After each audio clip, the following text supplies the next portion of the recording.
Unang mikmat ke HNLC syakami yakran yasuk ba sadan ke bla. Ula pentip ba kajing yakran yasuk hapadeng ke sorkar jela bat ke HNLC kad peteng lada ke sorkar ke kloy ben weng ni mapno ya baro ki kambeman bala pengat persya yakinong yalam bat kit khot kaseng. Haba yakran baginong thok kubor uba sadan bla ula ong ba ke HNLC ke kwa badai bendon kajing yapen baik da ke bor sinchar khadar halor kajing dawa jongki.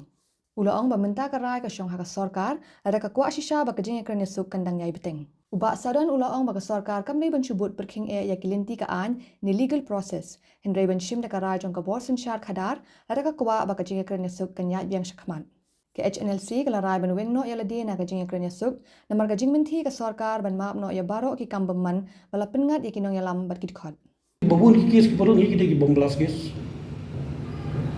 ki tang kita ki kes porong kita kana so kasabar dari perkha nama ba nakalian ka home ministry limba mishra ki ongba none of the crime of the agency are heinous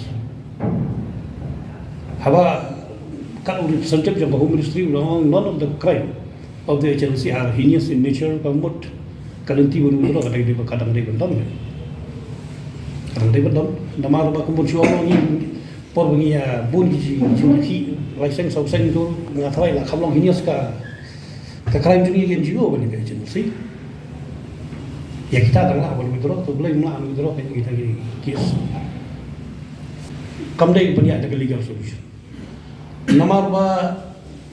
ngaku miladi kumba dai no yang sembahlang ni langat cibun kes por baik hi ALP nyengat adu si spa lai pho mengaku ni no yang sek nyengat adu spa lai pho kes bani lai on dialogue baru withdraw no like asal tu likely modal kes ya kabingi job ko juga buat lada kalau willing tu suka kalah kan nama she's part itu damage tu lada withdraw luta Teka, kung belum minta process ketika temporary arrangement baru perlu ni peace process kami lagi waiving ya baru i criminal charges kepada sarkar ko teka kadang jinge fair kasi process kam patai ka amnesty sih process kalau mungkin yawan ya rong yami ya karan ya khana ya kata ko kamdai ka permanent solution ya kata ka apprehension jong minong yalam ka chelsea legally tangka temporary arrangement ba la ban ya kran chua